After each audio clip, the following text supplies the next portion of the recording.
बिस्मिल्लाहिर्रहमानिर्रहीम अस्सलाम वालेकुम। आज सर्दियों की बेहतरीन और मज़ेदार सब्ज़ी जो है वो मैं बनाने जा रही हूँ, जो मैं अपने घर पर अपने किचन गार्डन में लगाई हुई है।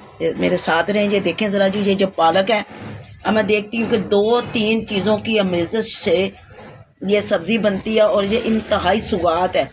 लोग गोश्त छोड़कर सब्ज़ी को खाते हैं और आप अब सोचेंगे कि वो कौन सी सब्ज़ी है। अभी अब जब आपको मैं दिखाऊंगी तो आपको पता चलेगा। ये देखें जी, पालक है, इसमें ये डलेगी पहले ये पालक जो मैंने अपनी छत पर क्यारी बनाकर ये उगाई हुई है।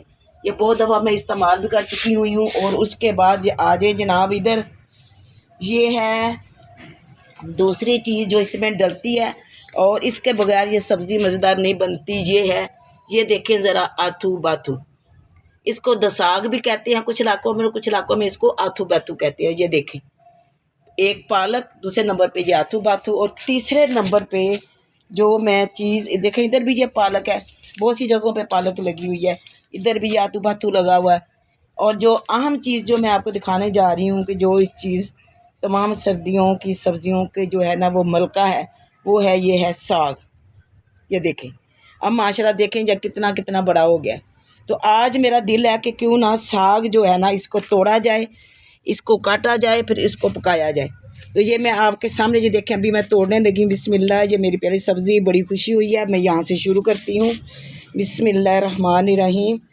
ये देखें जी, यहाँ से मैं ये काटूँगी और अपनी टोकरी में रखती जाऊँगी और उसमें फिर ये बाथू और पालक डालकर इसका साग बनाऊँगी और मज़े से खाऊँगी। और आप लोग अच्छे अच्छे कमेंट्स करें, फिर आपको भी टेस्ट आएगा। ये देखें जी, अब हम यहाँ से अब ये साग काटना शुरू कर देंगे।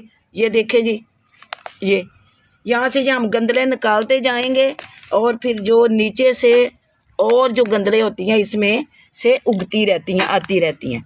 ये देखें, इसी तरह मैं काट काट के टोकरी में रखूँगी। जरा सारा कट जाता है तो फिर मैं आपको दिखाती हूँ, ताकि आप लाइव देखें और आप देखें कि वो मैंने जो लगाया है वाकई में साग बन गया है। अब ये पक भी सकता है, ताकि आपके अंदर भी शौक़ पैदा और आप भी लगाएं। मेरे साथ ही रहे, अभी मैं सारा आपको तोड़कर दिखाती हूँ। ये लें जी, अब मैंने ये टोकरी एक जो है वो साग जो है मेरा वो निकल आया है। ये देखें माशाल्लाह, ये सारी गंदलें, ये टोकरी भर गई है। ये इसमें देखें अभी बाकी छोटा है, वो अभी मैं नहीं उतारूँगी। उस क्यारी में भी ये देखें अभी 2-4 दिन तक वो मज़ीद उसकी गंदलें बन जाएंगी, बड़े हो जाएगा तो फिर मैं उतारूँगी। अगर मैं यकमुश्त इसको उतार देती ना, जड़ से उखाड़ देती सारा उखाड़ के, तो फिर मैं काफ़ी साग हो जाना था, फिर एक पूरी मुकम्मल बड़ी हंडिया बन जानी थी। लेकिन साग भी ये वो चीज़ है, और पालक और आथू बाथू जौ साग जिसको कहते हैं, कि जिसको ऊपर से काटते रहें, नीचे से वो बार बार होता रहता है। जैसे पुदीना भी, तो ऐसे बहुत सी चीज़ें होती हैं जिसको आप काटते जाते हैं और फिर वो मज़ीद और होती जाती हैं। इसलिए मैंने इनको जड़ से साग को नहीं उखाड़ा। इंशाल्लाह 1-2 दफ़ा और होगा तो फिर उतनी देर में सीज़न भी चला जाएगा, तो फिर हम इसको उखाड़ के इस क्यारी में कुछ और लगा लेंगे। तो अभी मैं ये साग काट के फ्रिज में रखूँगी। ये साग देखें, ये जौ साग या आथू बाथू जिसको कहते हैं, तो ये फिर पक जाता है। इसको भी ये देखें मैं उतार के इनको काट के रखूँगी। देखें इस तरह ये क्यारियों में जो हो रहा है, तो ये मैं सारा काट के अभी फ्रिज में रखूँगी 2-4 दिन तक। या बाकी साग भी जब हो जाएगा तो इसको भी काट के इंशाल्लाह फिर मैं पूरी मुकम्मल हंडिया बनाऊँगी। तो जनाब इधर अब कमेंट्स बनता है, लाइक भी बनता है, तो इतनी कंजूसी ना किया करें।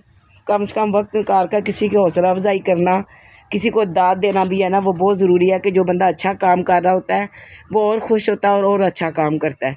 बेशक मैं अपने शौक़ से कर रही हूँ, अपना कर रही हूँ, लेकिन मैं आप लोगों के अच्छे अच्छे कमेंट्स की उम्मीदवार होती हूँ। मैं ज़हनी तौर पे इस चीज़ को देखती हूँ कि भाई अब मुझे कौन करेगा कमेंट्स, तो दिल खुश हो जाता है और फिर मेरी आप लोगों के लिए दुआएँ निकलती हैं।